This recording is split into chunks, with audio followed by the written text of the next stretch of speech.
Call the meeting to order of the City of Atwater City Council, successor agency to the Atwater Redevelopment Agency, on September 23rd, 2013 at 6:06.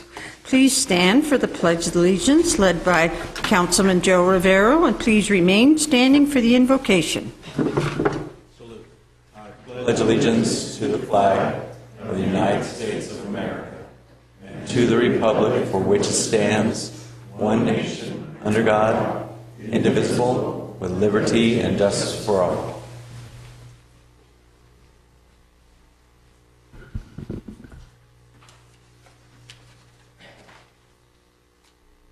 Let us pray.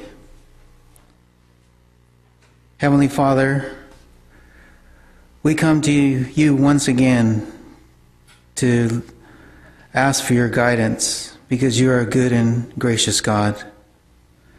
Father, as we approach your throne this evening, we ask that you would pour your spirit of blessing upon each and every one of our council members, upon those who serve their community, and Lord, upon our citizens.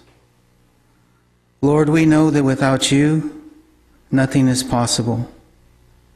And so, Lord, we ask you humbly to help us, to guide us, to give us wisdom, to share your Son's love so that we can be peacemakers and bridge builders and people that are looking to do the right thing for everyone. And Lord, most of all, because that's what you've called us to do. Lord, so we ask you with humble hearts, be with us. Send your Holy Spirit to guide us. And we ask these things in your Son's name, Jesus. Amen. Amen. Thank you. Before we move on, I'd like to thank Mayor Pro Tem Mooneyham for taking over the last council meeting and for also conducting the 9/11 event. I really want to thank him very, very much for doing that for me. Thank you, Mayor. Roll call. Bergman? Here. Mooneyham? Here. Jeff Rivero? Here. Joe Rivero? Here. Paul? Here. We have a quorum. Approval of the agenda as posted or as amended. Is there any city staff or city council person who wishes to remove an item from the agenda or change the order of the agenda? Seeing none, I'll entertain a motion to approve the agenda as presented. So moved. Moved by Councilman Joe Rivero. Second. Seconded by Councilman Berkman. Any further discussion? Call for the question. Mooneyham? Yes. Bergman? Yes. Joe Rivero? Yes. Jeff Rivero? Yes. Paul? Yes. Motion carries. Next item on the agenda, Mayor's report out from closed session. I'm going to ask the city attorney to do the report out. Council did meet in closed session prior to the 6 o'clock start of this meeting and did authorize staff to instruct our negotiators as to two potential settlements of claims, and beyond that there were no further reportable actions taken. Thank you. Ceremonial matters. We were going to present a certificate of appreciation for Officer Lamelli, but unfortunately he and his family could not attend tonight's meeting, so we are going to move it on to October 14th, 2013. Next item on the agenda is presentations, verbal status, report relating to bus stops improvement within the city of Atwater. Rich Green, Transit Manager. Thank you, Madam Mayor, members of the council. On July 1st, the transit for the county, the county transit system, we did a complete overhaul. We have new routes now. We're providing actually more service to the city of Atwater, later service, Sunday service. But one of the key changes that we were trying to implement is installing bus stop signs, one, to make it safe for the buses to stop, and the other is to eliminate the flag down system that we have now where anybody can wave the bus down and the bus will try to pull over as best it can. So we started a process of installing bus stop signs throughout the city of Atwater. We've also done this in the other cities as well, or are in the process of doing that. And what started that was, and I want to thank the City of Atwater staff, planning, engineering, and even the police department for their assistance on this. I met with the planning staff to look at all of the various locations on the routes, trying to determine the best possible locations. We did that on May 8th. I went to the Traffic Commission on June 20th, where it was determined that rather than paint curbs, which is sometimes traditionally done, they requested that we actually put up no parking signs instead because of maintenance issues. That way the City of Atwater doesn't have to maintain the painted curb. And that went to the city. That recommendation went to the City Council on June 24th. We got the go-ahead to put up the signs. We went out with engineering staff on July 15th and actually marked every single location. So we were on site, basically trying to determine the best possible location. And on those site visits, we've actually made some changes based on there wasn't enough curb length for the bus, or there were some sightline issues because of a crosswalk and we couldn't block the vision to a crosswalk. So we did make some adjustments there. And then installation began on August 12th. Most of the City of Atwater has been done, from what I'm aware of, but we do have a couple of issues that came up.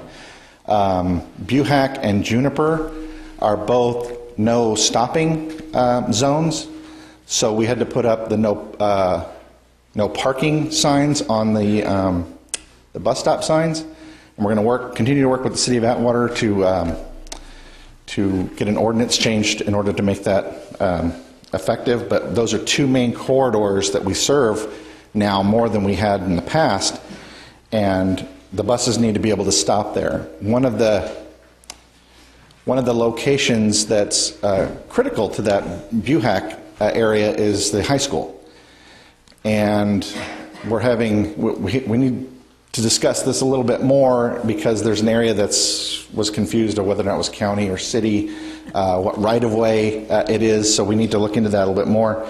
Once we get that resolved, we'll have our crew come back out and put up a sign there so that we can actually serve the high school. Like I said, we have put up signs throughout the city. For the most part, we're done with the new signs.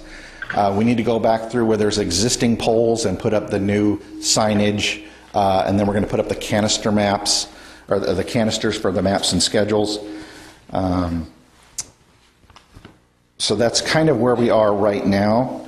We're also going to be putting up smaller signs on the poles, which will have the QR code, the little square, that'll allow folks with their smartphones to be able to find where they are on thebuslive.com so they can get predictions for where they're at or when the bus will get there. That's going to be coming up over the next few months. And then starting in December, we're going to be looking at budget for next year already. And one of the things we're going to look at budgeting for is actually installing shelters and benches and trash cans and possibly some bus pullouts. And we'll work with the City of Atwater to prioritize what those areas are. I would assume Buhack and Juniper would be key areas to keep the traffic flow going, but that's up for discussion at this point. So that's kind of where we are right now. I know that there have been some questions about this, so Thank you. happy to answer that. Okay, are there any questions of Mr. Green? Mr. Councilman Bergman, followed by Councilman Jeff Rivero. Thank you, Mayor.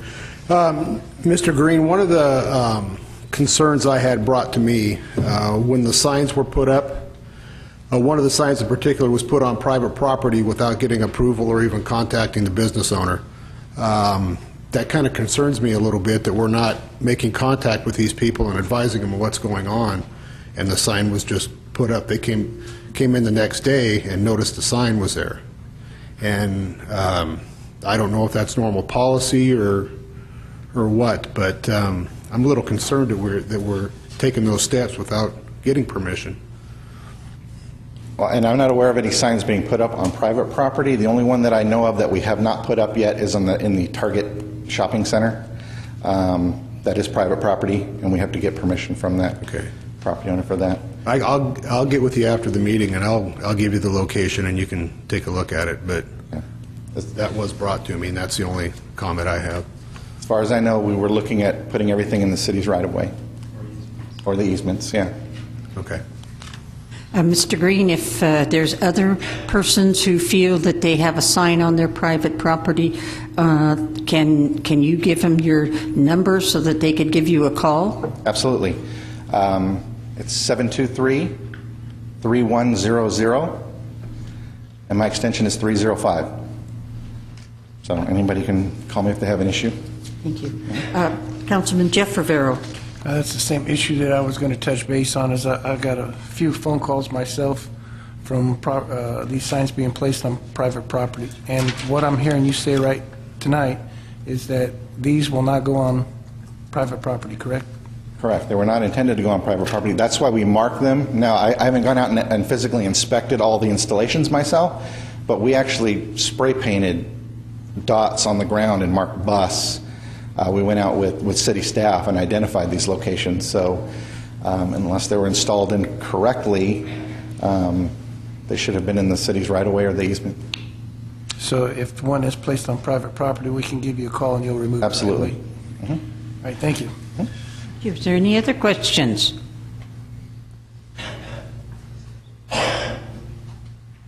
Seeing none, I just want to thank you, Mr. Green, for coming today and this evening and giving us an update. And maybe when we go a little further along, we can have another update, because I think it's very good to keep the communications going between yourself and the bus and the taxi service and everything, because that way we can solve a lot of problems. Because when we have the man who's in charge, then the buck stops with him. Okay, and thank you, Councilman Jeff Rivero. Also going to let you know that the properties you're talking about on Buhag, there's 2 empty lots and those have sold, so we're hoping to see some development there pretty soon, so that would be a perfect spot instead of having it on such a fast track to possibly put it in those 2 areas. Right. There was one stop we could not put in because it wasn't improved yet. Right. So, yeah. In the future, hopefully, you'll be able to use those 2 areas. Thank you. Next item on the agenda, comments from the public. Notice to the public, at this time, any person may comment on any item which is not on the agenda. Please state your name and address for the record. Action will not be taken on the agenda on an item that is not on the agenda. If it requires action, it will be referred to staff or placed on a future agenda. To comment on items that are on the agenda, please wait till the item is read. Then please stand behind the podium so that I know you wish to speak. You have a maximum speaking time of 3 minutes. Mrs. Dash. Good evening. I have copies for council, city manager, and city attorney. Somebody would like to.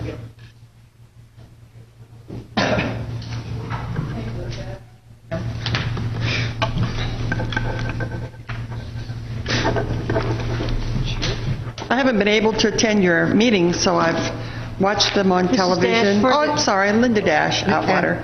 Atwater, thank you. So I watched them on television and got on your website and read your minutes of, the council meeting, planning commission, whatever minutes there is. And if you look at the minutes that I just shared with you, it's very disturbing to me that we have members of the planning commission that I believe are not going by the law. And I'm looking at this, if you look at the site plan for the Family Dollar store, you've got a planning commissioner that has a church right next to that property. I'm sure he's reaping some sort of a salary from the church. And he just asked all kinds of questions. He should have stepped down. He should have not at all taken part in that conversation. Of course, at the very, very end, he abstained from voting, but I mean, he'd already offered all of his feelings about this dollar store. So I've got a call in to the Fair Political Practices Commission and asked them when they answer me to please copy the city manager. And I sent them all the information because I just kind of think that this is just kind of, just way over the top. And I'm hoping that, when we have folks that come before our planning commission, that we welcome them with open arms, a big hug if we have to, because we want our business to come to Atwater, not, put them through a ringer like this planning commissioner did with this business. That's just my feeling. I think like I said, big hug's going to go a long ways. You don't have to do that, guys, but you got the message. Thank you. Appreciate it.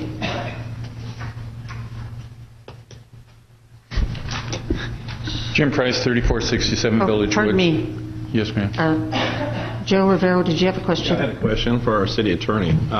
And because if there is a problem, I like to see that our commissioners are well informed on what they can and can't do. And so, and I see the minutes here where he did ask questions, but he removed himself. So if you can come back to us with, your feelings on that too, and if there's a need to go ahead and train our planning commissioners in a way that they've done something that might be improper.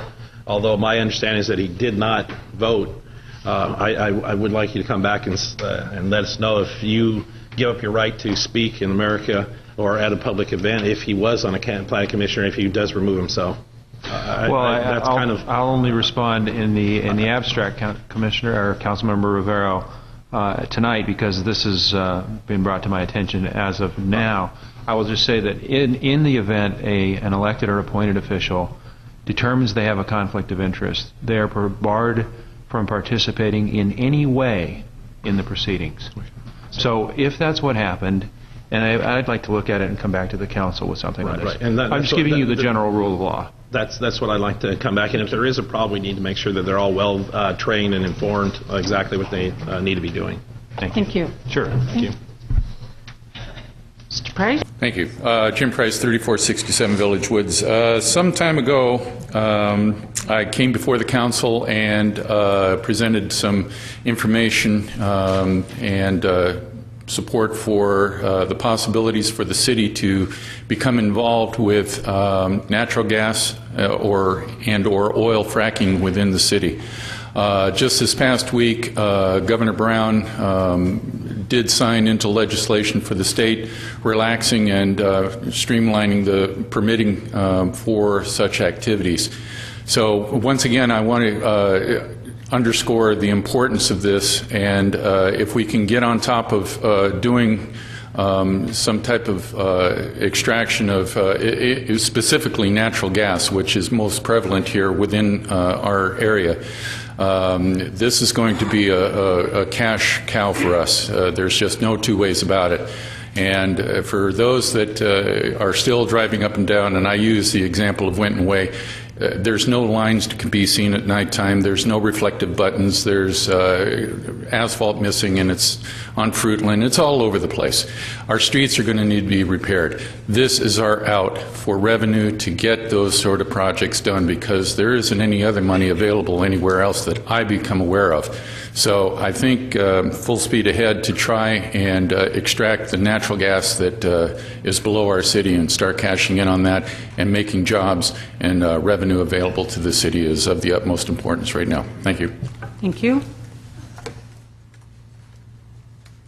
Linda, I'm sorry. Can I speak about something? City. It's in the chair's discretion. Okay. You have a minute and 40 seconds left. Okay, it won't take that long. In answer to Mr. Joe Rivero, just to remind him, you probably slipped your mind, there was an issue about Riggs renting a portion of the firehouse a couple years ago, and you and Jeff both left the room and didn't even participate in the discussion. So I think you probably remember that. Thank you. Yes, I do recall that. Thank you. Judy Bowling, 137 Judy Drive. Have some questions and concerns regarding the creamery building. I don't know what the situation is with that, but I don't think what's going on down there is right. I don't know if they've submitted building plans. I don't know if they have building permits, paid fees, or what they're doing. I don't know if there's water, sanitation, whatever. However, there are people that are staying down there at night. Seems like we need the sanitation for them. There's building going on in that building, such as sheetrock. And that's a mighty big building to let people just go in and start doing work in there. I don't know if there's electrical, but there are people that are down there, and then there's starting to be more vehicles. It's not once I've seen it.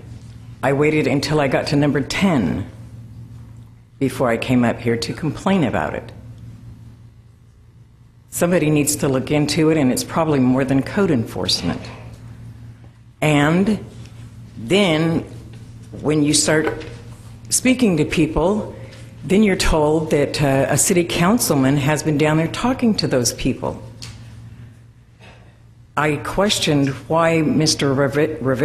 Mr. Jeff Rivero wouldn't bring this up to the board or the city, or why it would continue to go on.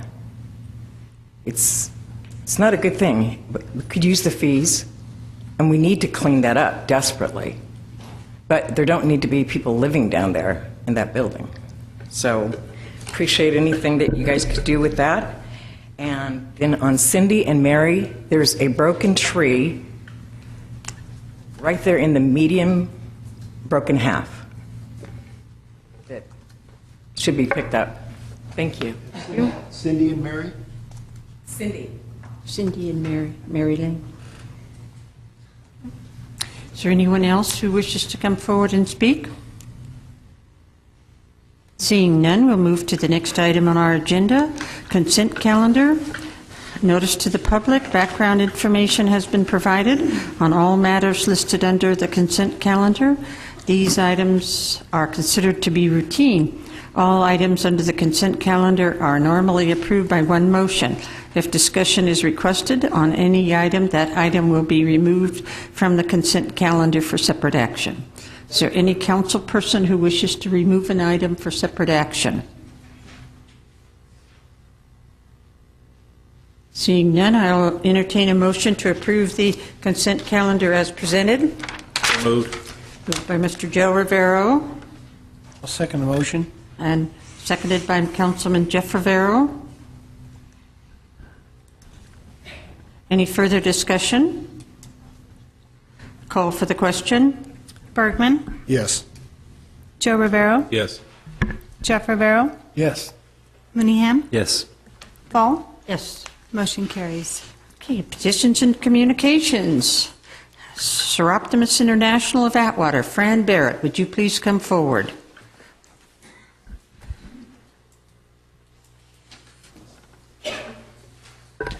Mayor and council members, I'm Fran Barrett, a member of Seroptimus International of Atwater. We are a service club in the city of Atwater and have been since 1960. Some of the service projects that we provide have been scholarships for high school graduates, a Women's Opportunity Award for women entering the workforce, and a health fair that's open to the public each year. Also, our community projects have included purchasing equipment for the city parks.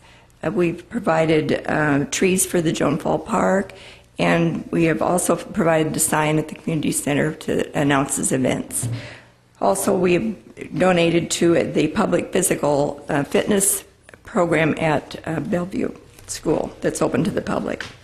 Our main fundraiser is our annual holiday affair, the first Saturday in November each year. We have held this show for 27 years, and most of that time has been at the Atwater Community Center.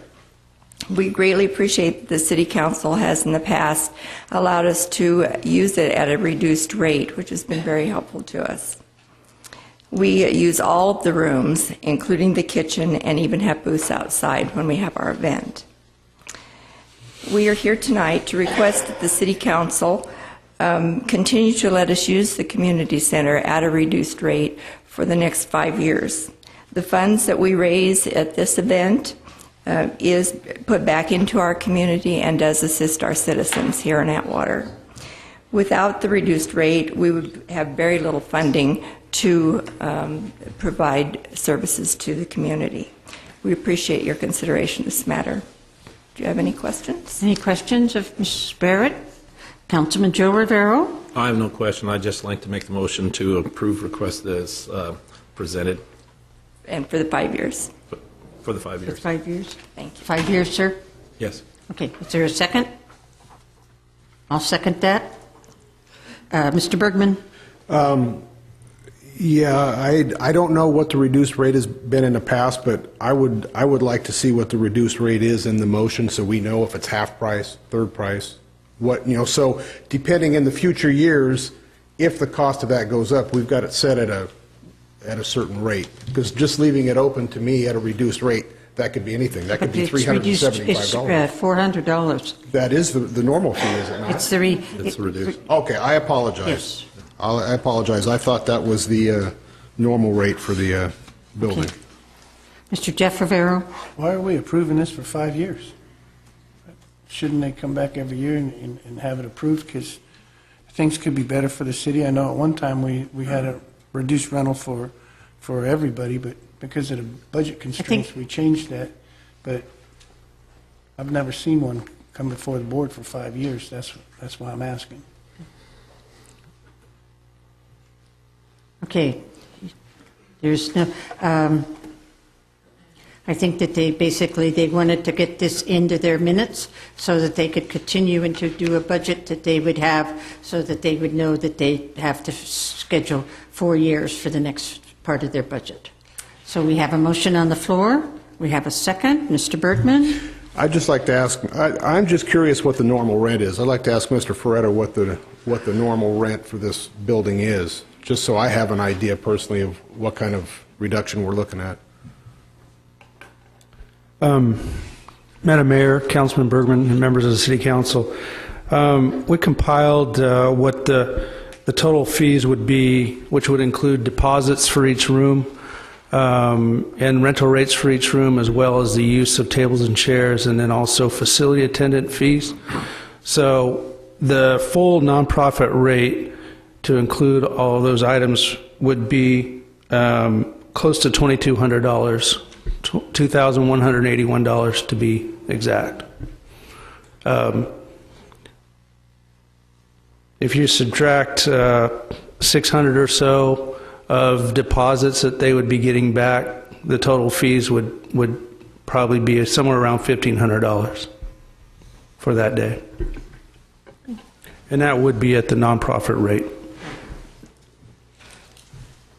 I think that the Seroptimists have, I just want to thank the Seroptimists on behalf of the citizens and the City Council for their outstanding service to our community. They've been one of the most ongoing and giving service clubs that we've had, and so they've really taken part in this City of Atwater and all its wonderful things. And you should go to if you haven't been to their crafts fair, you should go. They have people all over the place, and it's just a wonderful, wonderful event.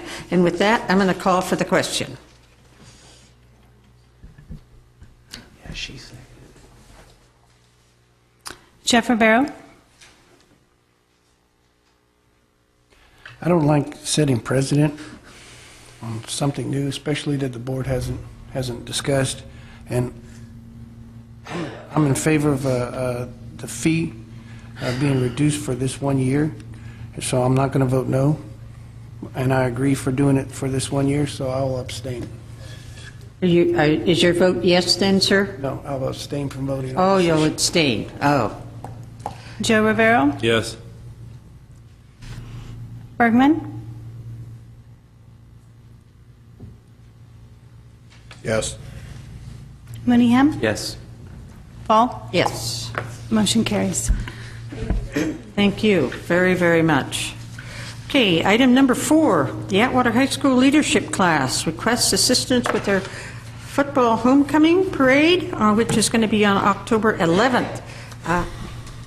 we have the president of the Atwater student body, Alexis Montoya, and and we have the person who is the in charge of this group, Mr. Braga, and Alexis, would you introduce the young lady behind you? Yes. Her name is Gabrielle, and she is our student body vice president. Okay, thank you. What is your last name, ma'am? Avila, Gabrielle Avila. Thank you. The student body of Atwater High School would like to continue our tradition of starting our football homecoming parade in the downtown district. We feel an afternoon parade through the city would not only be exciting for the students, but also for the community, something to watch. Our homecoming is scheduled on October 11th against Golden Valley High School. And we would like to begin the parade at 4 in the afternoon, as the varsity football game starts at 7 p.m. We aim to have the parade start on Mitchell Avenue, turn it onto Winton Way, and continue to the high school on Fruitland Avenue. We will have about 25 and 30 entries lined up by 3:30, which will be participating in our parade. And these entries will include the marching band, floats representing various classes and clubs, elementary and junior high schools, fall sports team, and the class king and queen attendants. We request the approval and assistance of the City of Atwater to continue the tradition of our Atwater High School football homecoming parade. Thank you for allowing us to present the blueprint for what we feel will be a successful afternoon of hometown spirit. Thank you for your time. Thank you. You will step off at 3:30? The parade begins at 3:30, so we'll start lining up at 3:30. No. You would line up at 3, I think, because you're going to start at 3:30, right? We begin at 4 o'clock, and we would begin lining up at 3:30. Okay, thanks. Okay, I'm going to go with Mr. Bergman, followed by Joe Rivero, followed by Jeff Rivero. Good evening, ladies. I was just curious, you had asked for assistance from the city. Are you looking for more than just approval for the parade route? Or is there anything else you're looking for? Years past, we've just asked for permission from the city to provide the police department to rope off the roads and the explorers to also help out. Okay, very good. Then I'd like to ask the city manager, can we do this at no cost, or is there going to be a cost factor here? We can do it for no cost. Okay. It'll be the volunteers and the cadets that will help out. Okay, they have thank you. Thank you. Mr. Joe Rivero. Thank you, Madam Mayor.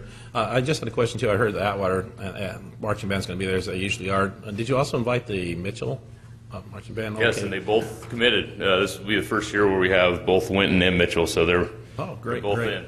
Yeah. Okay. With that, I'd like to make a motion to the request as presented. Okay. Second. Seconded by Bergman. We still have one question on the floor.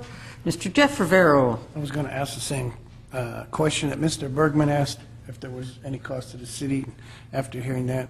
Also, I wanted to thank you, Atwater High School. Every year that I've been here that you've wanted a parade, you've brought your student body down and asked for permission, and I really like that, so that way students get to reach out to the political atmosphere and see how the process goes. So thank you very much.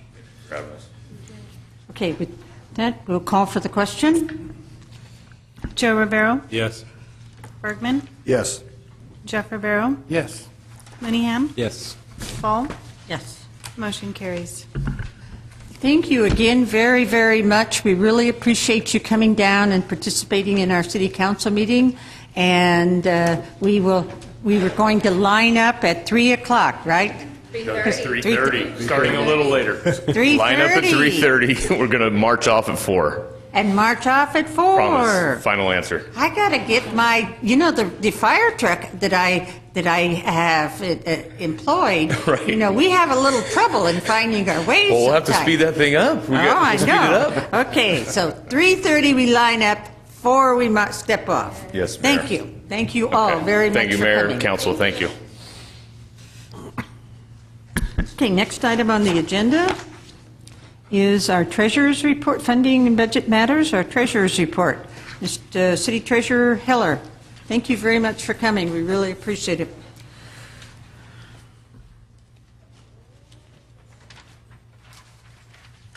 Good evening, Mayor and Councilmen. Before you have your treasury report for August 31st.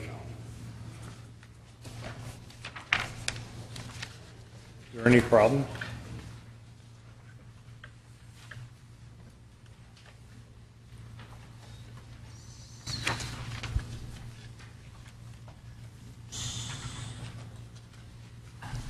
City Manager Petro? All the bond payments have been made, Jim? Pardon? All the bond payments have been made. We're up to date on the bond payments? Bond payment is due at the end of October. Do we have... Do we have 2.1 money? million. Do we have money to cover the bond payments? Yes. Okay, thank you. Any other questions, City Manager? Councilman Joe Rivero. Are all the contractual payments being made? Are you talking about CDF or who? All of them? Have all of them been paid? Everything except CAL FIRE. Okay, thank you. City Manager, would you explain about CAL FIRE and what we're working on there, please? Sure, Mayor. Mayor, members of the council, we're in the process of auditing the CAL FIRE bills. I believe I advised you of that the last council meeting.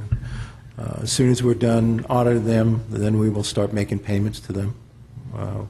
Gina and I talked about it today. She started it, but she got busy, so we're going to continue with the auditing of them. We've found several mistakes, and as soon as we get those straight, then we'll start making the payment. But we have money to pay them. Okay, any other questions of the City Treasurer? Councilman Jeff Rivero. I was going to direct this to the city manager on our loan from one fund to the other.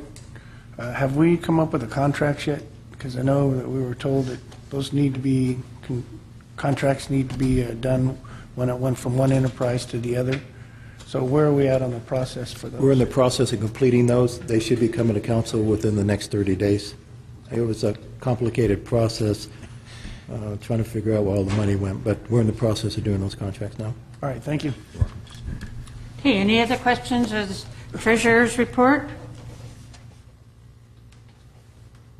If there's none, I'll entertain a motion to approve the Treasurer's report as presented. Make that Jeff motion. Rivero. I'll second. Motion to approve, seconded by Bergman. Any further discussion? Call for the question. Mooneyham? Yes. Jeff Rivero? Yes. Joe Rivero? Yes. Bergman? Yes. Fall? Yes. Motion carries. Thank you, City Treasurer Heller. Appreciate all the efforts that you and your staff go to putting this together.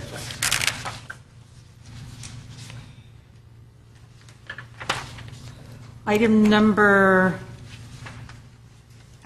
6, reports and presentations from staff, amending the miscellaneous fees schedule. Chief Pimentel, I noticed you ran out the door. I thought you just kept going, but I see you came back. Yeah, it was a cancel call, ma'am. Okay.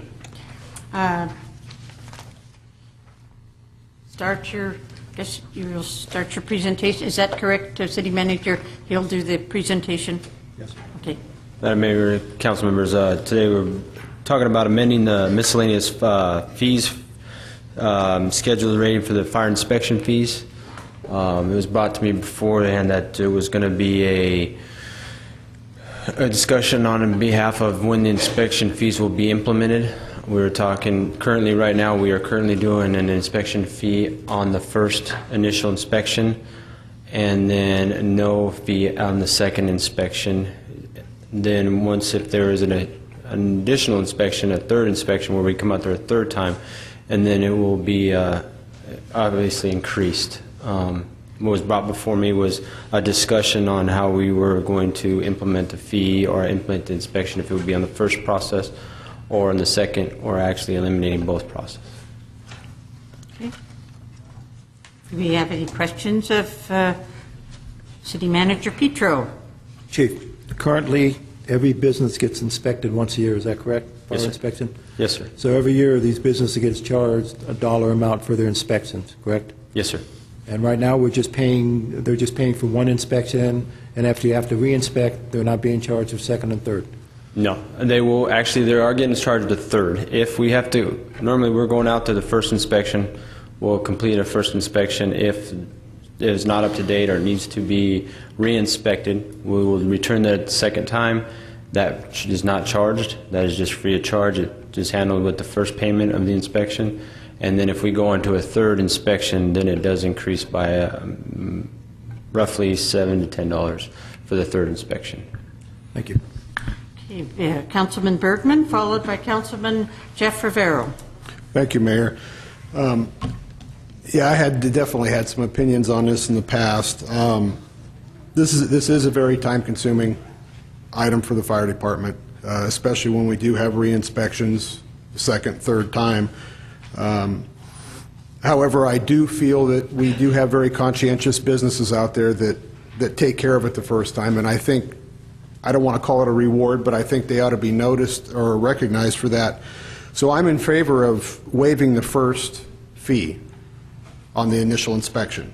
However, when it comes to re-inspections, whether it be a second, third, the fees be instated at those times. So that's what I'm in favor of, and if it's not too early, I'd like to make that motion. So your motion then would be proposed... Initial inspection is free, starting with the first re-inspection, that the fees be instated at that time. Okay, I'll second that. I have Mr. Jeff Rivero, followed by Mr. Joe Rivero, followed by Mr. Mooneyham. I'm a little bit lost. You're saying that every year the businesses have a fire inspection. Yes, sir. But for the last year, we've been trying to figure out how many businesses we have in town because we weren't even sure the businesses that we were sending out the license to. So these two stories don't match up. How can the city not know how many businesses it has if it's doing a business inspection on all of its businesses? What we've done is trying to catch up. We've done a process of trying to catch up because the inspections were not being done to the standard that it should be. We should be going out there once a year to do our inspection. Last year we started that process, and we're going to continue the process and make sure that these businesses are kept up to standard. We did one, and all my figures that I'd shown in my staff report, it was for the last year that we did inspections. We started to get all the businesses that with Mark Peretta and the guys at the station, they're going out Tuesdays and Thursdays trying to get everybody to a current status. And right now that's the process that we're doing. So we're going out yearly, and we're going to continue going out there yearly from here on out. I could not tell you before why the reasons they weren't being inspected yearly, but I do know now that they are trying to get up to a standard and get all these businesses in the city of Atwater, which means that we're doing a lot more inspections than we would normally do on a day-to-day basis. But we are trying to get every business in the city of Atwater up to a standard that they should be with as far as fire inspection goes. Does that answer your question? Or? And this fire inspection fee goes way back. And one of the things the city council was told a couple of years ago is that we went to the Shadowbrook and some businesses got off the list, which doesn't make sense because every year the fire department has been doing inspections. So even though Shadowbrook didn't show those businesses, our fire department was going there. So I would have to ask, is there a spreadsheet of what the major violations or reinspection violations are for these businesses? Yeah, we go off of a sheet that checks boxes, the check boxes for the guys that are going out there doing inspections to make sure that these business rep standards, we take a copy, the business gets a copy, and we have those at our facility right now. As far as each business that we go to that we have inspected, that is the current process that we're doing right now, and it goes by each thing that we are looking for. And if they fail, whatever amount of items that was missed or was just not up to date on, we basically show the business so they have a copy of themselves, and then we go back out there for the reinspection to make sure they're brought up to standard. So what are a few of the reoccurring violations that businesses have problems with? I would have to bring one of my captains that do the inspections on a more frequent basis, but a lot of them would be like your exiting signs, your accesses in and out of the building, certain small item stuff that they have to get themselves up to date with. Let me interrupt you, Mr. Jeff Rivero. I've got two more councilmen, and we can come back. Mr. Joe Rivero, did you have questions? Yeah. Okay. Okay. So, Thank you, Madam Mayor. No, There's a couple of questions I have here. One, on the motion. Now, and the motion is that they will not be charged on the first inspection. Right. But if they don't pass, they will be charged. Yes. Okay. And my question to you is, I'd like to see a list of how many don't pass on the first time. Do you have that a list? Let's say there might be something minor. Well, you've got to fix this one little thing here, and then they're hit with a whole fee. So I want to see how many there actually are before I vote on this. So I'd like to see that. I can possibly give you an average of what we come across. Every business, like I said, the only facts that we can go off of was the last year we were doing a full year of inspections. But I can come up with maybe a figure of the average of how many are not passing compared to the first time. Yeah, I'd like to see that too, just to be sure that, okay, well, we're not charging them the first time, but hey, everybody's going to be charged later because we're finding these little tiny things. In a brief history, when they did all this rigmarole years ago, and then they went to CAL FIRE, and then they started charging at that time. And not that CAL FIRE did, it was the council at that time that decided to do this. And so, and then I know when I came on, we eliminated that because it was all part of the business license and everything, and our fire department prior hadn't been charging. They've been going out there making the inspections at the time, and then and so this is news to me about some of the things that they haven't even been going out for a while now. So. Can you wrap it up so I can get over to Mr. Mooneyham, please? Yes, I'll wrap it up. But I'd like to have some firm numbers coming back just to see that, because I too would like to see it revert back to the way it was instead of gouging all the businesses right off the bat. If people aren't being compliant, then yes, on some kind of on the second time. Well, if there's a minor thing, I don't want to go ahead and charge them, because you can find a lot of minor things. I've known people in the business, and we've been part of business too, where little things can be found, and I don't want to see somebody charge full fees because there was a little tiny thing out of place. Let's go on to Mr. Mooneyham, please. Thank you, Mayor. Question for the city manager. This is more of a background question. How did this become an issue? What was the background? How did this become agendized? Was this at a request, or was there enormous public outcry for this to become agendized? I'm just curious. There was a request from the council to put it on. You have to remember that for the past several years, we've only been collecting about 20% of our business licenses, so we didn't do a lot of inspections in the past several years. This year, with a full audit, we're going to collect 100% of our business licenses. Also remember that in years past, we've only collected $98,000 in business license. To date, we're up to $198,000, and we got about another $100,000 to go.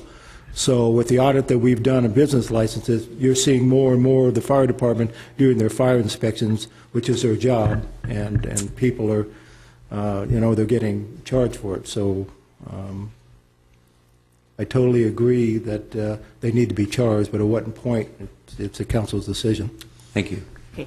Mr. Price, you're standing for the agenda? Yes, ma'am. Okay. Then we'll go back to Mr. Bergman.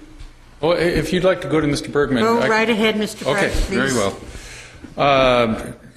Jim Price, 3467 Village Woods. My memory of this goes back to just prior to CAL FIRE coming on board. And I recall that at the time, fire inspections were eliminated. And I recall Councilmember Frago making that a motion. It was seconded and unanimously passed. Now we are coming back to doing these inspection fees. And as when CAL FIRE came on board here, I remember the PowerPoint presentation that was done. And part of the presentation that included in the cost of having CAL FIRE provide this fire service here, fire inspections were part of that service, and that the fees were not being charged to the businesses any longer from that point on. So it beckons a 218 process in my mind right now. Now, how they've been reinstated, I have no idea. But the thing that is particularly disturbing to me here is our businesses are struggling, and yes, I know that probably whatever the fee structure is, isn't going to make or break a business as far as going in and out of business. But just a couple of months ago, we gave developers a break in their fee structure, And, there was no problem with that. I'm particularly disturbed also in wondering, where is this money going to? Is it going to go to CAL FIRE? Is it going to go to the city? What is it? Is it going to go into the general fund? Are we that desperate to, collect that money for that? If we are paying CAL FIRE a $1 amount, and it includes hydrants and weed abatement and all those things that CAL FIRE has been tasked to do, then I feel, though, that the business owners of this community should be given the same consideration as the developers were. And one other thing, quickly, is if you proceed with this, are the business owners, and this is probably a question for the chief, are they provided with a checkoff sheet so that they can go look at their business and make sure they're in compliance before they are brought in? But just the same, it sounds to me as if we're reinstating without a 218 process. Thank you. Thank you.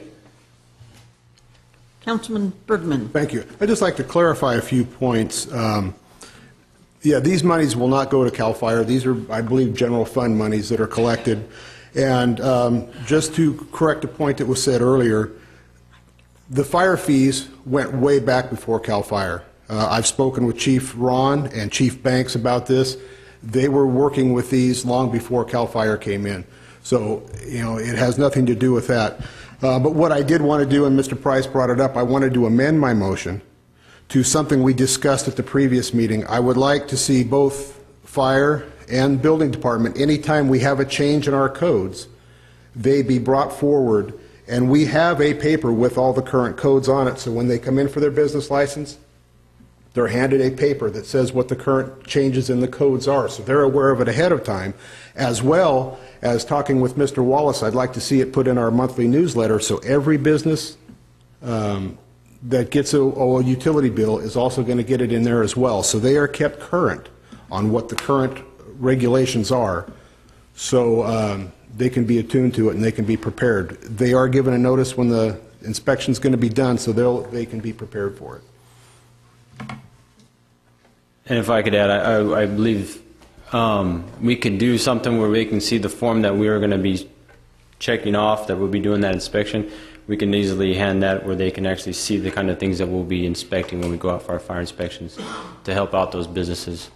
Can we not also, when they send out their their business license renewal, can we not put it in that package so that when they get their renewal for their business license, they would also have a list of their of the new codes and what they would have to expect in there? Because when they will be inspected again, right? Yes, ma'am. Okay. So and that's I think that would be an easy fix. That wouldn't be an issue at all. We can get you something that if they sends out to the business owner, we can add another attachment on there that shows exactly what we're inspecting. Okay. Councilman Jeff Rivero. That's one thing we talked about at Audit and Finance was being able to have a checkoff list be mailed out with the information that the business license were coming up, and also that to put in the new laws so that way people are aware of it so they could go through their own businesses. And one other thing I was going to ask, if a person, you're doing a walkthrough, an inspection, and the item that you find out of compliance, are they able to change it if possible before you leave so that way it's in compliance, so that way they're not getting a reinspection? If it's something very minor that they can adjust right there, the time has been before we go to the business, and by the time we kind of finish we come back to that issue, we definitely give them an opportunity if it's something they can handle right then and there. We don't want to come back for something that they can do within a few minutes, half hour, however long the inspection takes. We definitely give them the opportunity to fix some of the corrections while we're there. Yes. I like the safety that goes along with the inspections. I'm glad the city does that.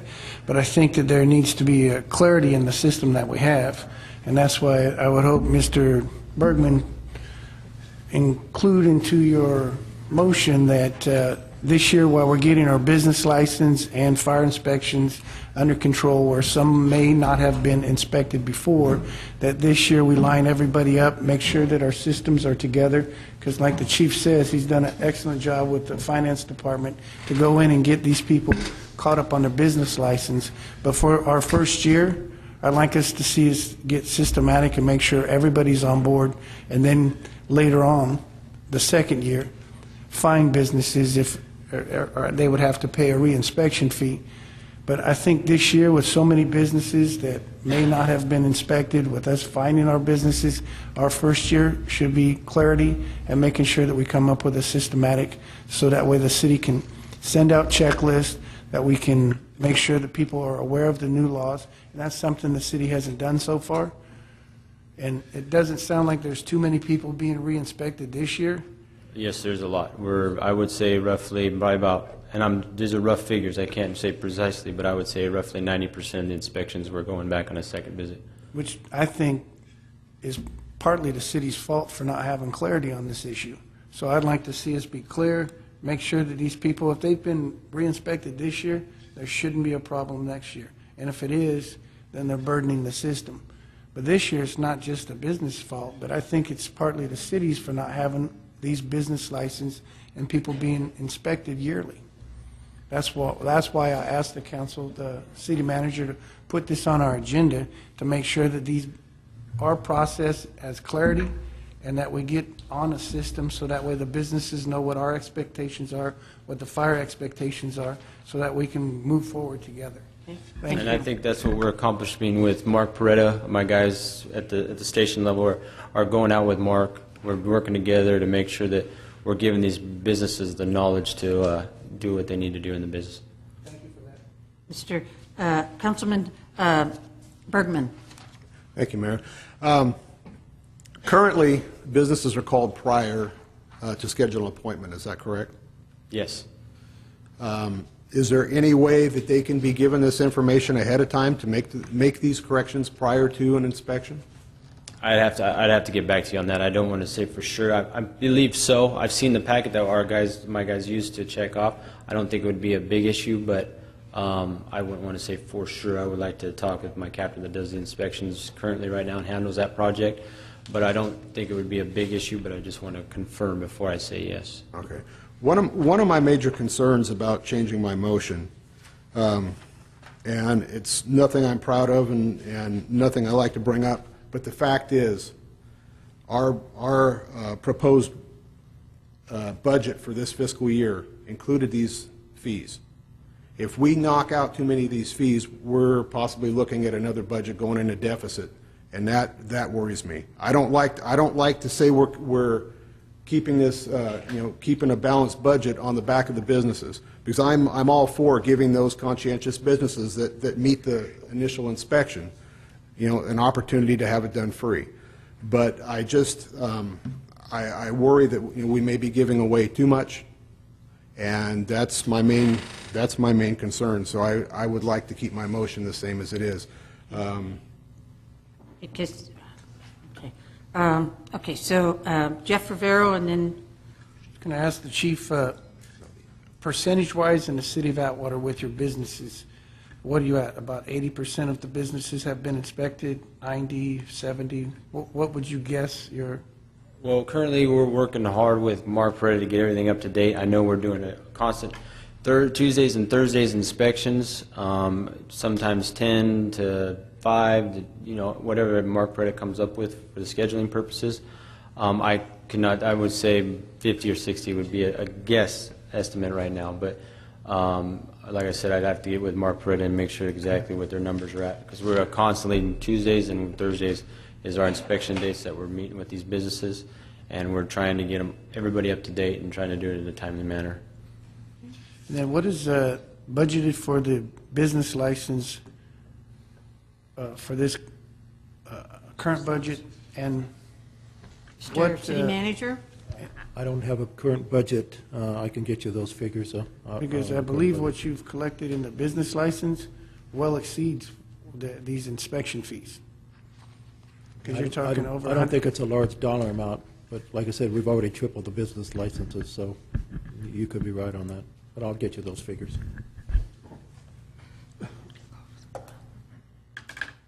Okay, Joe Rivero? Yeah, I'd just like to state right in our packet, it's talking about the elimination of the first inspection fee result in a decrease in general fund revenues of approximately $600 per fiscal year. according to what we're given. Elimination of the first and second inspection fee will be a result of decreased general fund and revenue of approximately $6,000 per fiscal year. Now, this is an additional $600 to $6,000 more that the business owners had to start paying a while back, which I thought it was wrong when it initially came on. I was one of the ones that said, no, we need to eliminate it. And so this is $6,600. We're talking about how is the city going to manage its budget for the next fiscal year? Well, we're looking at $6,600. If I recall, council members that voted for a $60,000 to $600,000 benefit to developers that were outside our city. These are business owners that most of them live here. They all work here. They're providing sales tax to our community, and I just don't. I will not support it, especially that I heard different numbers. You don't have them with you, but I heard up to like 90% of you're having to go back right now. Well, I don't want to make it look like, hey, well, we're only going to do it, charge you on the second time, but 90% of you are going to get paid. We're going to get charged if it continues at this pace. And so that's some of the reasons why I won't support this motion. Thank you. Mr. Councilman Bergman, would you please restate your motion and call for the question? Okay. I move that we suspend the initial inspection fee for all businesses, but upon re-inspection, that we start the fee process then. Also, part of the motion is that we create a letter to hand out to all the businesses prior to the inspection, so they are aware of what the newest code changes are, so they can be prepared ahead of time before the inspection occurs. Okay. Did you get that, clerk?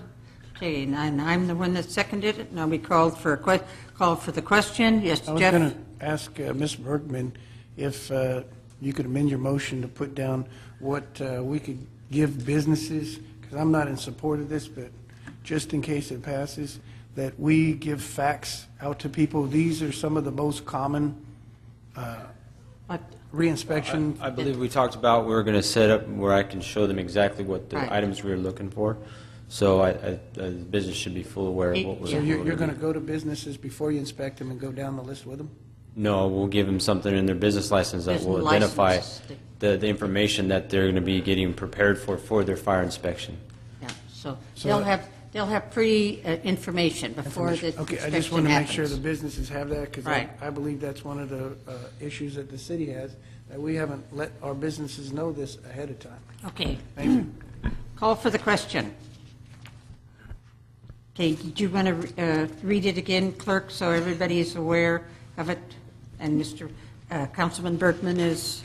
Okay, they're going to suspend the first inspection fee, and the staff has been asked to create a letter prior to the inspections to give the business owners a packet of the current regulations and checkoff list. Is that correct, sir? Correct. Okay. Yeah. Okay, call for the question. Joe Rivero, No. Mooneyham, I'm torn on this one, but yes. Bergman, Yes. Jeff Rivero, No. Paul. Yes. Motion carries. Okay, next item on the agenda. Thank you, Chief Pimentel.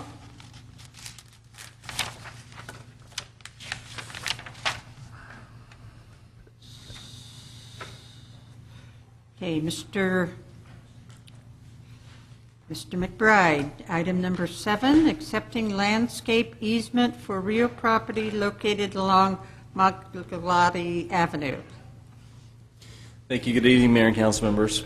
Earlier tonight, we had somebody from the public get up and discuss the Family Dollar store. You actually play a role in that project getting underway in Atwater, and that role is that we need to accept an easement for the maintenance of landscaping and the sign, which is there at the Silver Ranch subdivision located along Magliotti Avenue. It wasn't clear when the development was first getting started that property wasn't separate. As they did the survey for the area, it became clear that landscaping and that sign are actually on their property. There's no separation of it. This tool for your consideration tonight will create an easement where it will no longer be their responsibility, it will be ours. Currently, the city is maintaining those areas through the district in that area, and I believe that the city council wants the landscaping and the sign to remain. If we didn't, then we wouldn't want to approve this, and they would have every right to go in and remove those.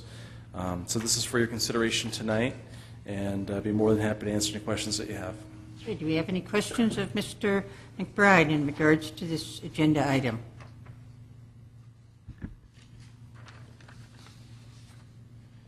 Seeing no questions, I'll entertain a motion. Mr. Mooneyham? I'll make a motion to approve staff's recommendation as presented.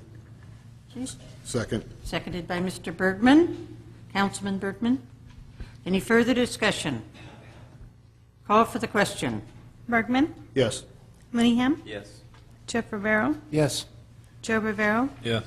Fall? Yes. Motion carries. Item number 8, adopting reorganized obligation payment schedule. Mr. McBride. Thank you again, Mayor and council members. Semi-annually, the City Council, as the successor agency to the former redevelopment agency, has a chance to review what's called a recognized obligation payment schedule, and that's for your consideration tonight.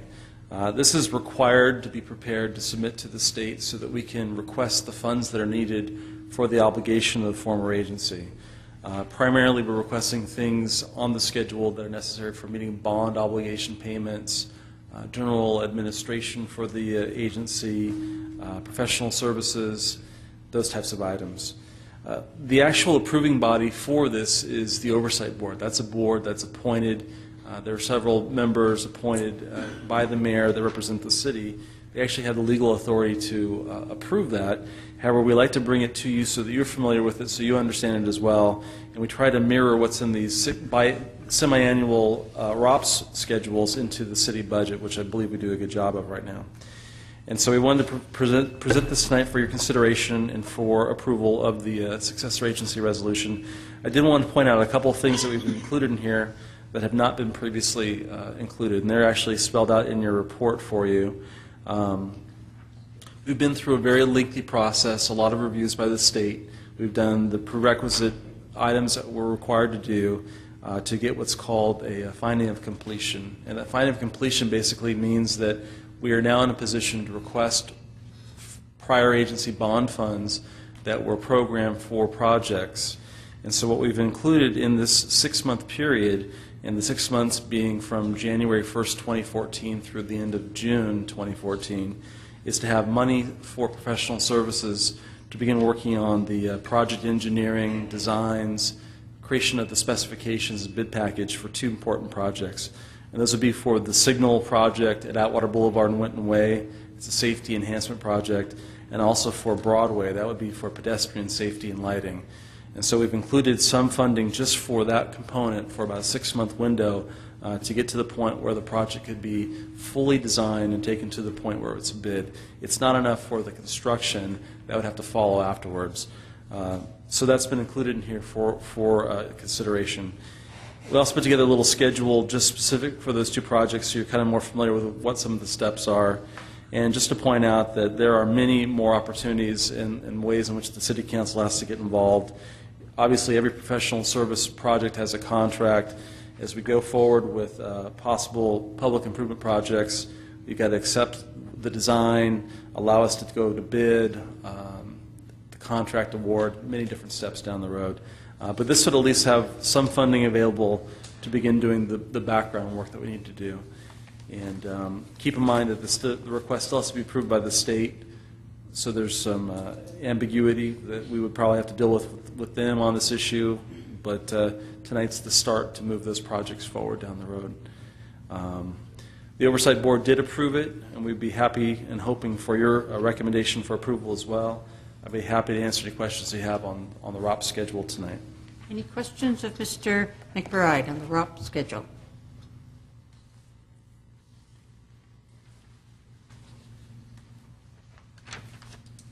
If there's no questions, I'll entertain a motion to approve the ROP payment schedule. Move to approve staff's recommendation as presented. Okay. Moved by Mr. Bergman. Second. Seconded by Mr. Joe Rivero. Any further questions? Yes, Mr. Jeff Rivero. I was going to ask Mr. Terpstra if he's gone through this and everything's up to code for you. Yeah, we're satisfied. We've gone through it. All right, thank you. Any other questions? Call for the question. Mooneyham, Yes. Jeff Rivero, Yes. Bergman, Yes. Joe Rivero. Yes. Fall. Yes. Motion carries. Again, I want to thank Mr. McBride and his staff for wandering and muddling their way through this reorganization of the redevelopment agency. You're to be commended for what you've done and what you've saved and found for the city. It's an outstanding job. And okay, next item is item number 9, verbal review and possible direction regarding graffiti abatement activities. Mr. Community Parks and Community Service Director Ferretta. Madam Mayor, members of City Council, and City Manager Petro, if you don't mind, I'd like to address Ms. Boland's concern regarding the tree on Cindy Lane and Mary Lane.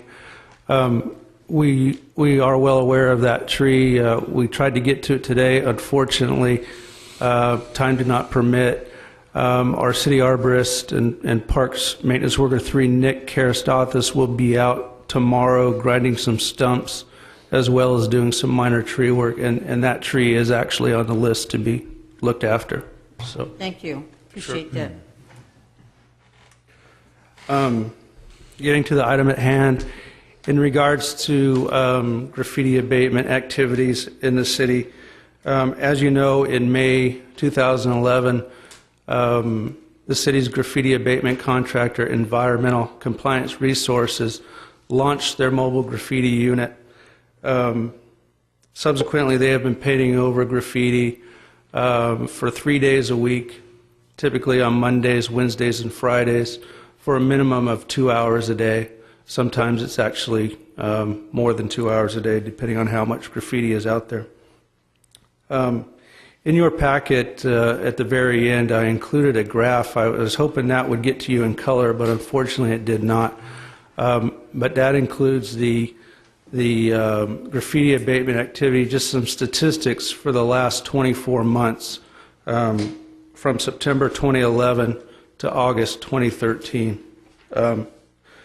During that period of time, ERC has abated approximately 146,000 square feet of graffiti out of the city.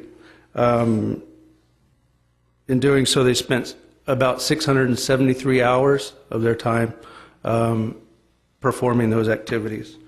In regards to percentages of general funded areas versus assessment district areas, about 64% of their time is spent in the general fund areas, which would include park sites, light boxes on the streets, utility boxes, amenities in the park such as playgrounds, other areas, and 36% of that time has been spent in the assessment districts removing graffiti from sound walls, utility boxes, light poles, and some of the storm pond fences. So they've definitely been quite busy over the course of the last couple of years. Extremely pleased with the work that they have been doing.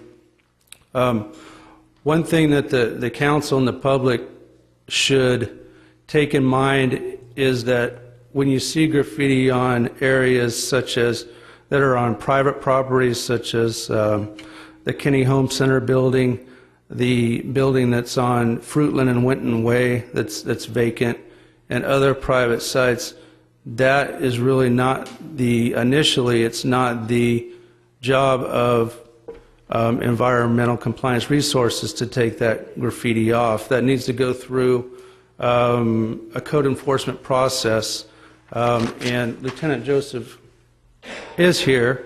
If you have any questions about that process, he could probably answer them better than I can. In regards to reporting graffiti, the public or any other member of the city has two ways to do that. They can call the graffiti hotline that ECR has set up. That number is 209-761-0954. They can leave a detailed voice message with the contractor, and they will strive to get that graffiti removed, providing it's not on private property, within 24 to 48-hour period. Another way to report graffiti is via the internet. Public can report graffiti by logging on to www.valleygraffitiremoval.com, and there's an online form that can be filled out as well. And the contractor checks those, the website as well as the phone logs daily to put those activities on the list for the next day or so.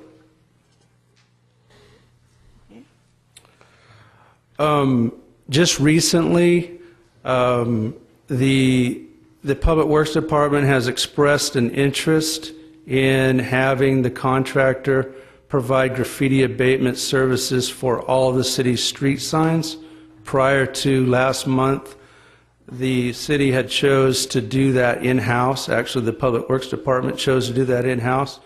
And the reason being behind that was because that there's a protective and reflective coating on these street signs, and I believe there's a fear there that the chemicals that are used to remove the graffiti from the signs would also erase that reflective coating.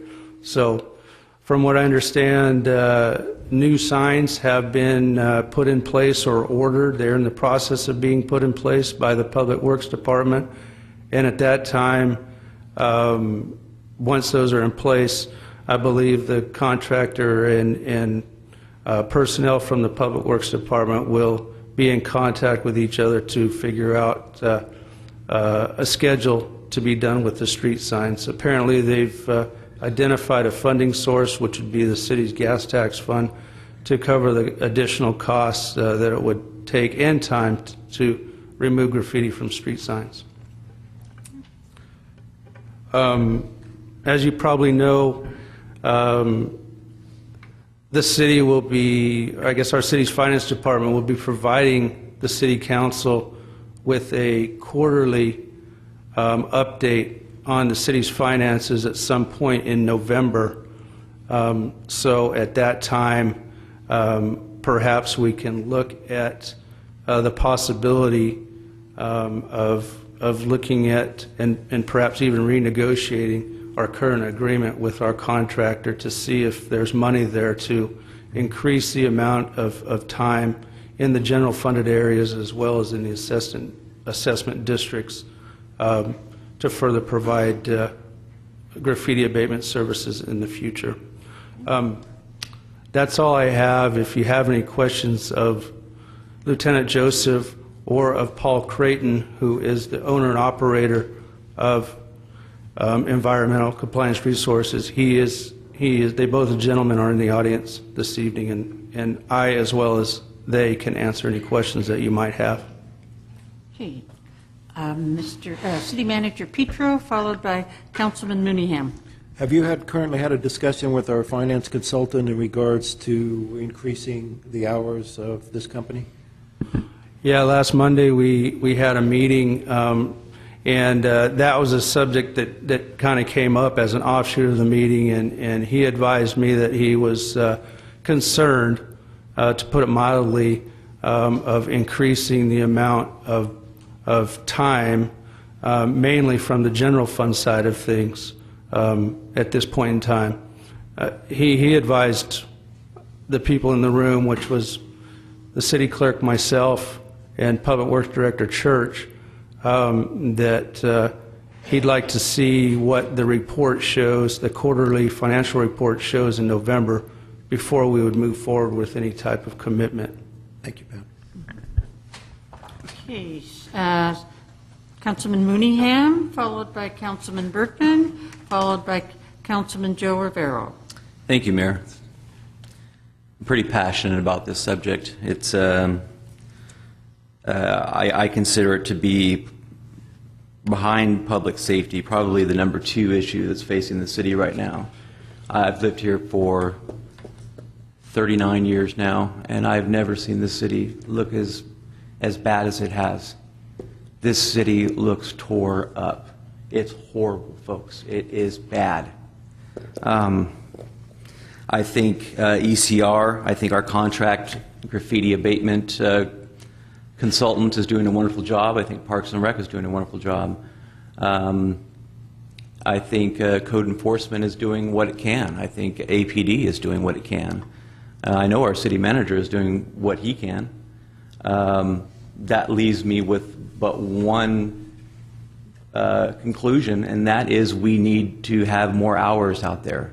I had a brief conversation with Lieutenant Joseph about the activities of the Graffiti Abatement Task Force. I understand at the time they had 8 arrests. I'm sure now it's probably a few more. And I asked him point blank, what happens? Who are these people? Who are the people who are doing the graffiti out there? Point blank, every one of them. Mayor Pro Tem, they're gang members. They're gang members. Okay, well, what happens to these gang members? Nothing. Their parents don't care. They don't go to jail. They don't pay fines. They're back on the street. Their parents really care about the fact that they stole the paint from them. That's it. So what do you do about a situation like that? You make a quality of life decision. You make a decision whether you reach down deep and you spend the money to keep the quality of life that we like and enjoy here in Atwater, to keep the way it looks right now, the way it was when we grew up, or whether we start to look like some of our neighboring communities. It's just that simple. And hopefully our economic condition improves, and I think it is. Every indication that I've seen says that it is. But I think we're doing all that we can right now without dedicating money to a contract that puts more people out there improving the situation. And I would like this council support to enhance our current graffiti efforts to get us there. Thank you. Mr. Bergman, Councilman Bergman, followed by Councilman Joe Rivero. Thank you, Mayor. Yeah, I echo many of the sentiments of Councilman Mooneyham, and I just wanted to thank Mr. Creighton personally. I know his crew and himself are doing the best they can, and they're doing a good job with what they've got. Some of the points that Councilman brought up about the penalties or lack of penalties for these members that are doing these. Is there any way we can address ordinances to make penalties stiffer for what, for these members that are being caught? City Manager? To maybe make it more of a deterrent for them to go back out and do it again. I mean, if they're given a slap on the wrist and they're back out the next night doing it again, there's no fear for getting caught. Is there any way we can address ordinances or do anything to make the penalties a little stiffer for these perpetrators? I think that's something we could, from my department's level, we could certainly take a look at. Obviously you have the criminal justice system on one hand, and then you have the ordinances of the city of Atwater on the other hand. And to the extent we can enhance what we're doing on the administrative side without affecting the criminal justice system side, we can certainly look at that. So with council direction, we'll do that. Also remember that at this point in time, Councilman Bergman, the district attorney is not filing any charges on any of our AMC violations, none. So our city attorney would have to go to court and file all these cases. Can you define, City Manager, those initials you just said? I'm sorry, Mayor, Atwater Municipal Code. Oh, okay. Thank you. Okay, Councilman Joe Rivero. Yeah, I just had is there a reason that he's not filing those, you said the DA? I'd just like to hear it. I'm sure. Yeah, overload, work of overload. Felonies and misdemeanors. They're barely filing any misdemeanors these days. So just a work overload, lack of staff. So that was my understanding too, is that they're not felonies, and so they're poo-pooing them. And maybe we need to follow through and file something to make a point to some, and this is for our city attorney, but can you also go after the parents? Because there's a lot of, my understanding is a lot of these, they're not all over 18. A lot of them are minors.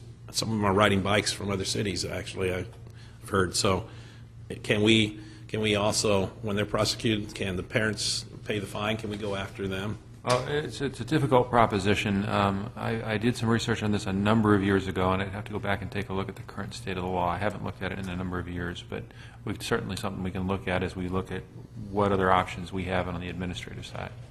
And I understand it's time-consuming. It's going to cost the city to go out there and go after these individuals, but maybe that's something that we need to look at to set an example. That city, we're not going to put up with this. Well, that's, if I can jump in here, that's why Lieutenant Joseph formed the graffiti abatement team. We were done with the way the city looked. He has done an excellent job. I think we're about up to 10 or 15 arrests. They are being arrested. Unfortunately, we can't control the court system. And some of the major graffiti that's going on, yes, they'll pay us restitution, and the family will get stuck with paying restitution in the end. But we're doing all we can with with the graffiti abatement team, who's costing me a lot of overtime, but it's worth it. So, but the city still needs a lot of help. So,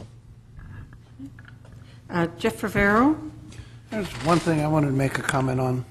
Recently, bumped into a person who had to drive from out of town quite a ways to basically take a water pressure and spray off the fence of his elderly mother because she couldn't do it.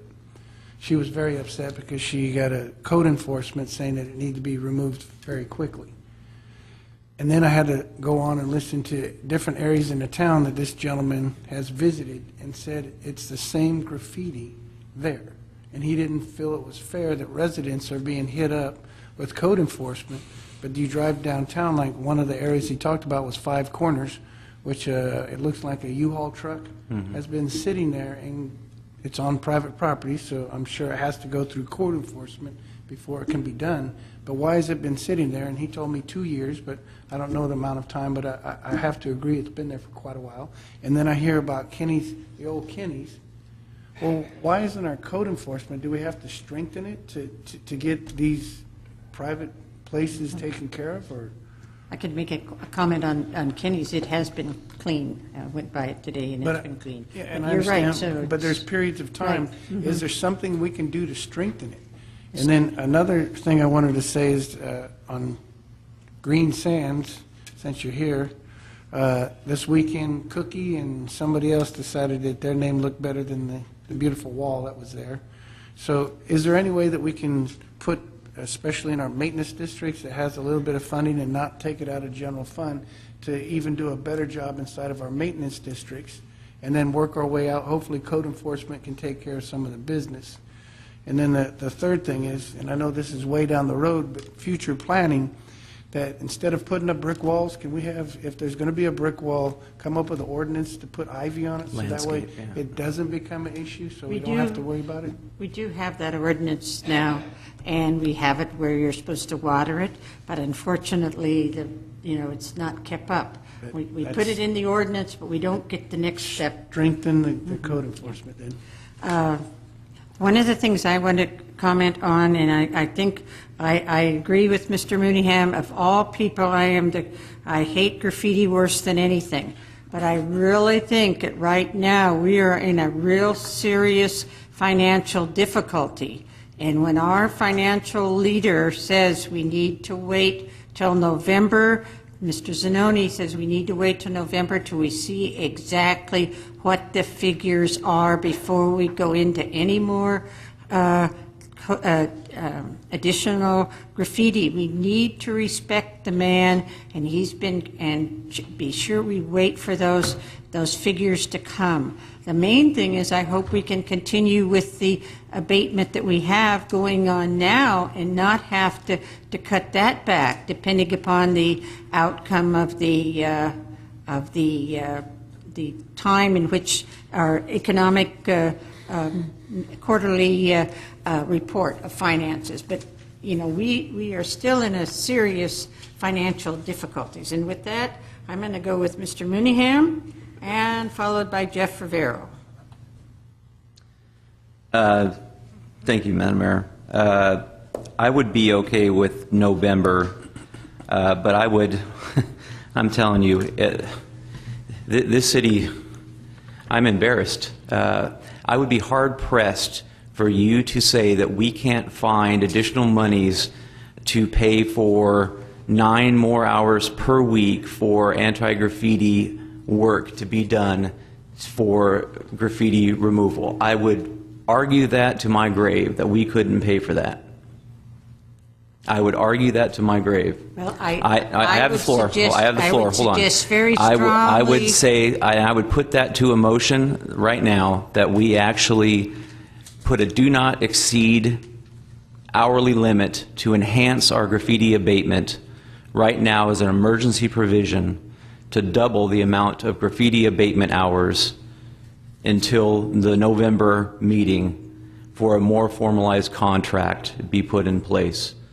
So whatever the normal amount of hours right now that we are paying, Mr. Fred, I believe it's 9 hours per week, is that correct? It's set up for 2 hours a day for 3 days a week, so essentially 6 hours. But there has been times where Mr. Creighton and his company has exceeded that amount of hours, and quite often he does, just to take care of what's out there. So there is some leeway there.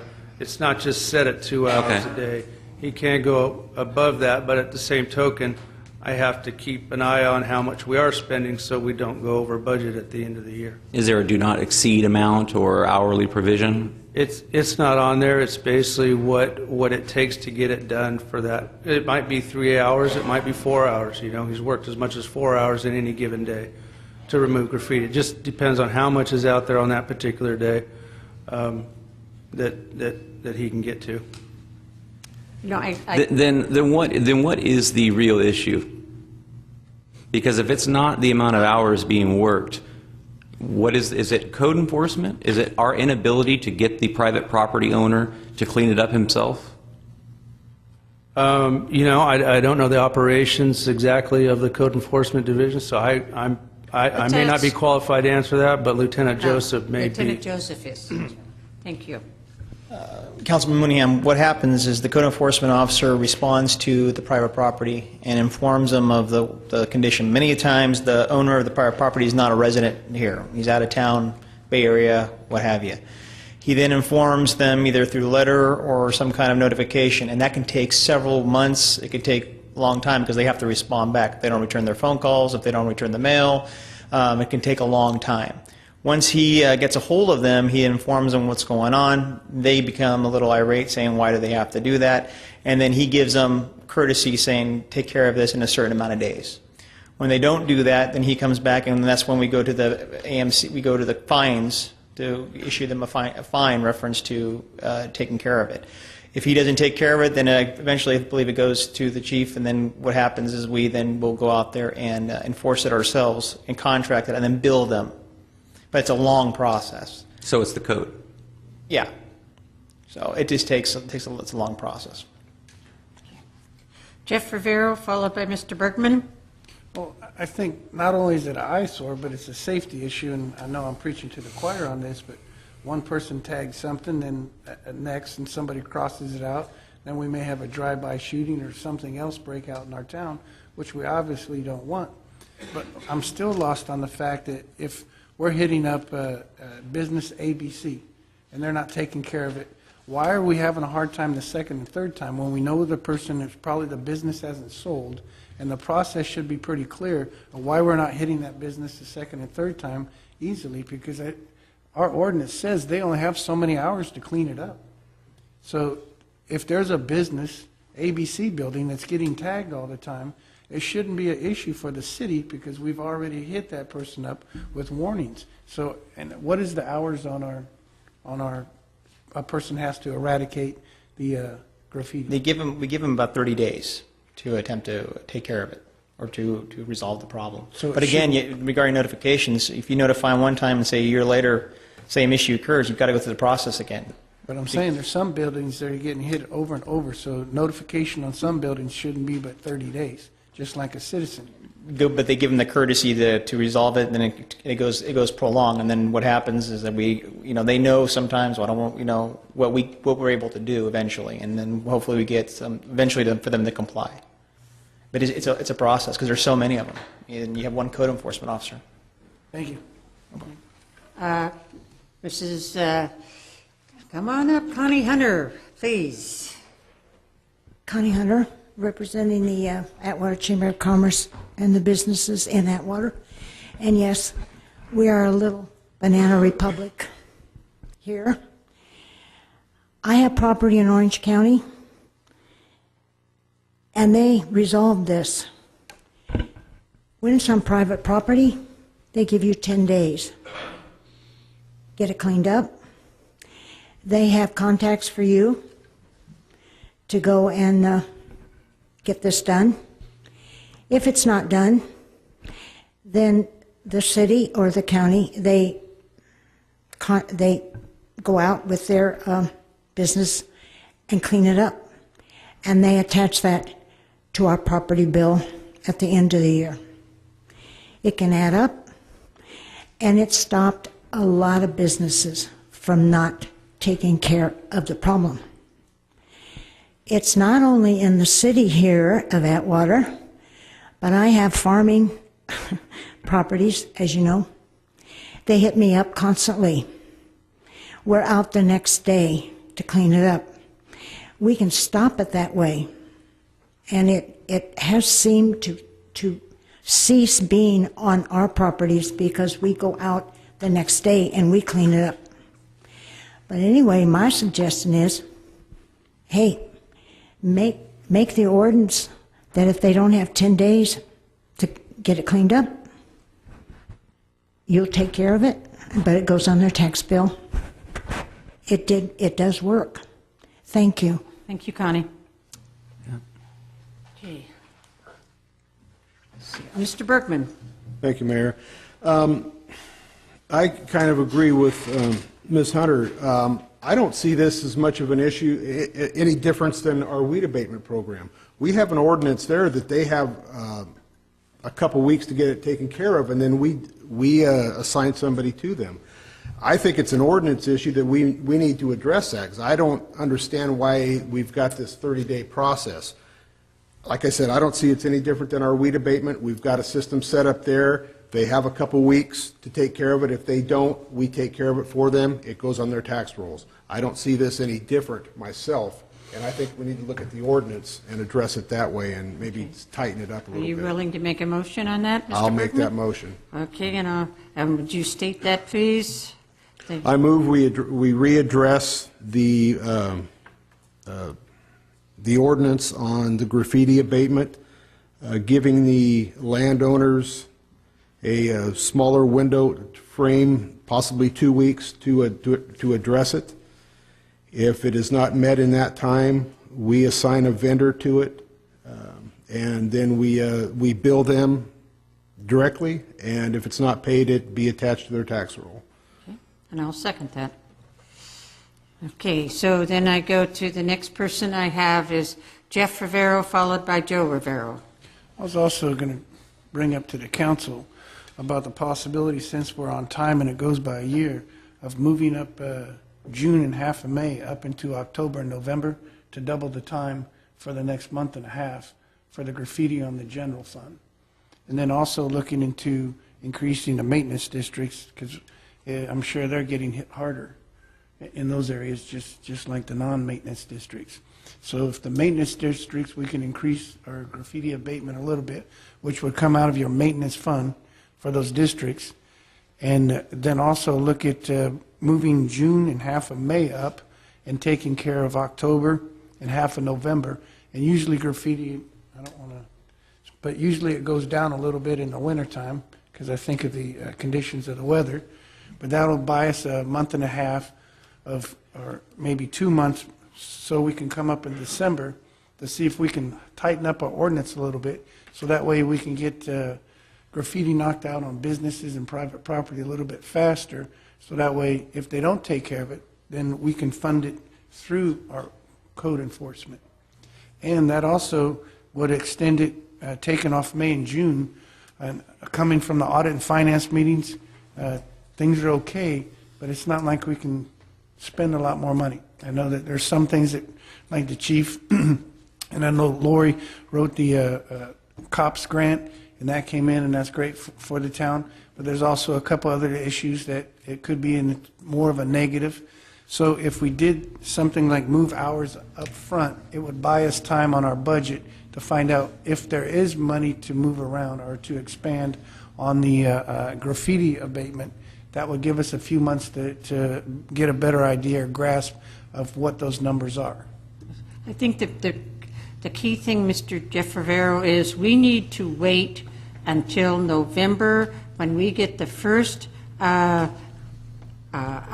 results of our budget and seeing how our spending is going versus our revenue.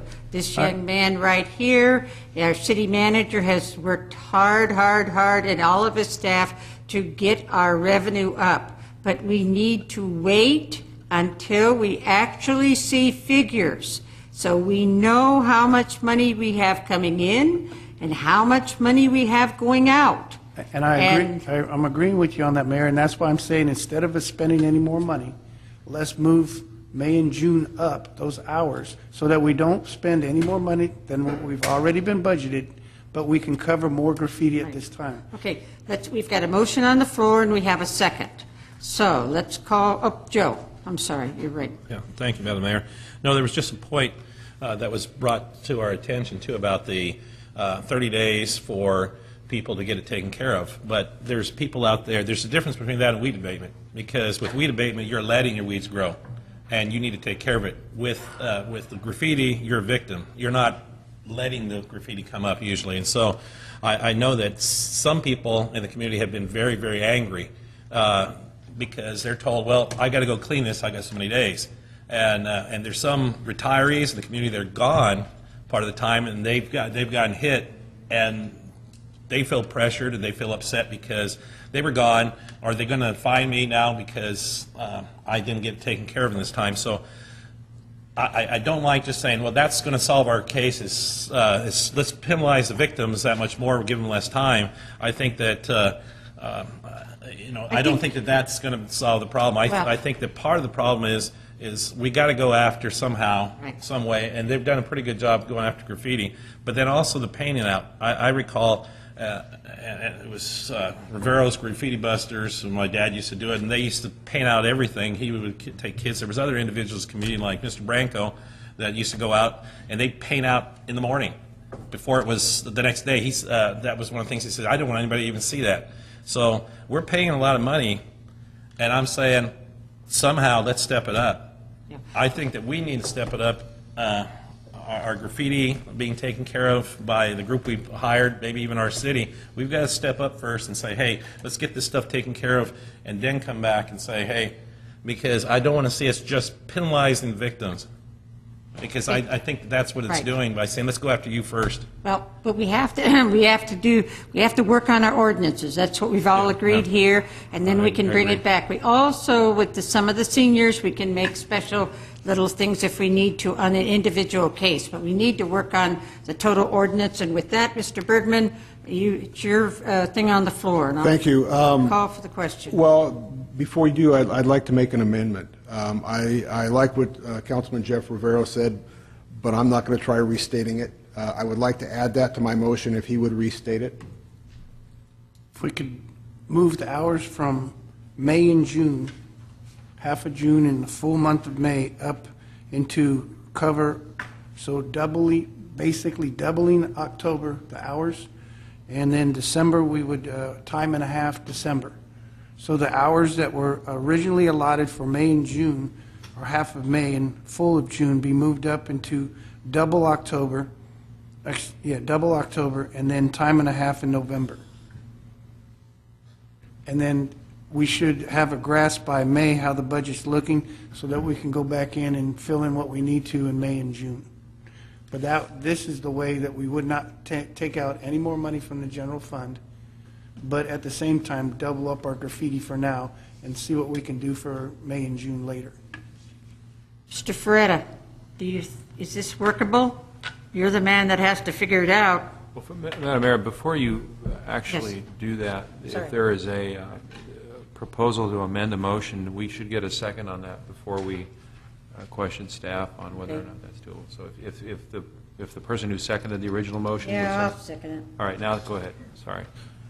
Madam Mayor, members of the City Council, we have a certain amount of money allocated out of the general fund and then a certain amount of money allocated out of the assessment districts to abate graffiti throughout the entire fiscal year.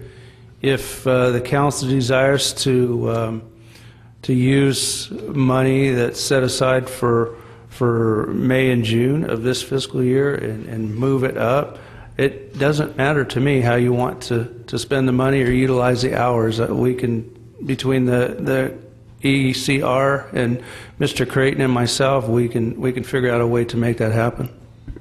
Okay. Okay.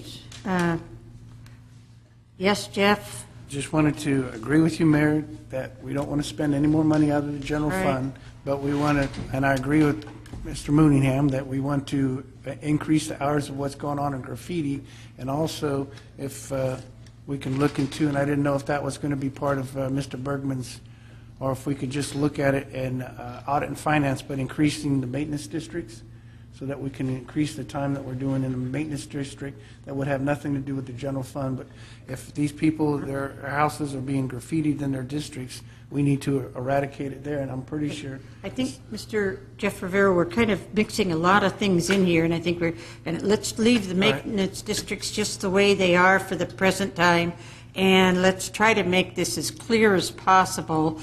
And I think the whole thing, the agreement that we feel that we need to update the ordinance. We need to possibly put it on the tax rolls. We need to, is that correct, Mr. Bergman?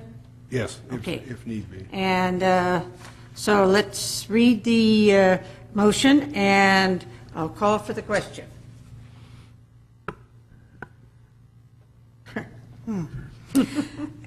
The direction is to bring the graffiti ordinance back to the City Council to review and possibly make changes on the response time, assigning vendors, billing them directly, and putting on the tax roll.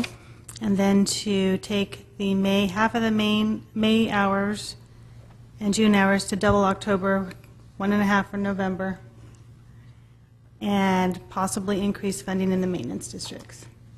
Mr. Bergman? That sounds right. Does that sound right?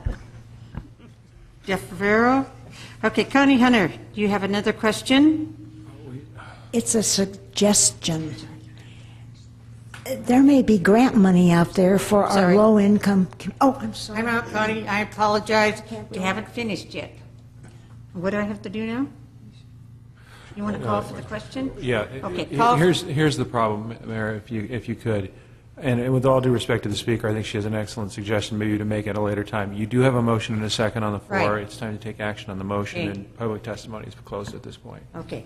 Sorry. Thank you, Connie. That's it. Thank you. You're a dear. Okay, call for the question. Jeff Rivera, Yes. Mooneyham, Yes. Bergman, Yes. Joe Rivera, Yes. Paul, Yes. motion carries. Okay, comments, council member matters. Comments and requests for future agenda items. We're going to start with Councilman Joe Rivera. Thank you, Madam Mayor. I have some the garbage toters that have been damaged, and I'll get those addresses to you after the meeting. And also, could we have an update on the next by the next City Council meeting for the planning for the Atwater City track meet? I've already been hit up by several teachers asking when it's going to be, and I don't think they've set it up yet. So and a lot of teachers are trying to plan for their trips for their students this year, so they need to know as soon as possible. So if we could have that. And then I'd like to just congratulate the Dodgers and the Oakland A's for winning their divisions. We might have another California World Series, but any luck. It's been a few years since that's happened. So congratulations. Thank you. Councilman Jeff Rivero. I was going to ask for our next meeting to have a PG&E update of what's going on in Bellevue. It looks like they're starting, at least the traffic flow looks a little bit better, so hopefully they're coming towards being an end, but I'd like to have them give us a timeline. Also, I'd like to thank all the people involved in our Melrose meeting in the city, Chief for setting it up, and Scott for doing such a wonderful job. And we had an interpreter, Janice, I think, was the interpreter, and there was a lot of other people helped out, so I appreciate all the work on that. I was going to see if we can have Scott's presentation placed on our October 28th, because there was some people that said they weren't able to make it on the Melrose meeting. So if we can place that on October 28th, the presentation, so that way the people that couldn't make it and anyone else interested would be able to see. And then I was going to ask Tom if it's possible for the city and our graffiti abatement to team up to see if there's grants out there that possibly would be able to fund. Yeah, that's certainly possible. We could always work cooperatively with the community on that. So if I could give direction and see what we can do with looking at some grants. Thank you. Thank you. Mayor Pro Tem Mooneyham. Thank you, Mayor. I'd like to echo Councilmember Jeff Rivero's request to have Richard Dye from PG&E come and give us an update on Bellevue. It's been a while on that. I think we've been hearing about the undergrounding for about 3 years at least now, so be interested in an update on that. Also, I'd like to get keep us in the loop on the status of the fixes for Schaefer on the trunk line collapsing. The collapses on the trunk line. Last time I think we were given an update that some of the, or maybe it was along First Street, excuse me, First Street, that there was going to be some fixes going on there, and I don't think that's occurred yet. So if we can get an update on that, I'd appreciate it. Also, probably Lieutenant Joseph, our friend on Five Corners, the Smile guy, who holds a sign there that asks people to smile, but he conveniently also accepts donations and steps into traffic. He's back again, so if I'll note that, and then we'll make you for. I haven't seen him for a while myself. Yeah, I haven't either. He was gone for a while, but he's back. So okay. Another one of those quality of life things. But no problem. I'll take care of that. I appreciate it. Also, I sent the chief an email regarding a white truck that was parking. I think it's a student from Atwater High that doesn't want to pay to park in the parking lot, but he's blocking one of the MPU boxes, the neighborhood mailboxes, and a lot of the elderly homeowners can't access their mail there. I don't know if anything was ever done on that. Yeah, the school resource officer was informed and to patrol that area and also patrol during that time during the school hours. And I haven't had an update because I just got back today, so I'll try to get an update tomorrow. Awesome. Thank you. I appreciate it. And Mayor, that is it. Thank you very much. Thank you very much. Councilman Bergman. Thank you, Mayor. Most of the points I wanted to make have been hit already. And although I agree I'd love to see a California World Series, remember what happened the last time we had one? Loma Prieta earthquake. So oh, yeah. So that makes me a little nervous, but that's all. Thank you, Mayor. Thank you. Okay, couple things at Relay for Life. I wanted to thank every person who helped to make the Atwater Relay for Life a success. According to approximate amounts that we earned $82,000. So, and that's just a temporary figure. That's not the final one. So, and anyway, we have probably October 7th and 8th. We have the Fall Festival coming up. And on October 7th, we have the PAL golf tournament, and we're looking for people to participate in the golf tournament, so please sign up for that. And I wanted to thank Mayor Pro Tem Mooneyham and all of our staff and everyone who helped to put on the 9/11 ceremonies. And thank you very much for your outstanding job, and we'll see you on September 11th, 2014, and that's going to be on a Thursday at 6 o'clock. And with that, the meeting is adjourned. Thank you.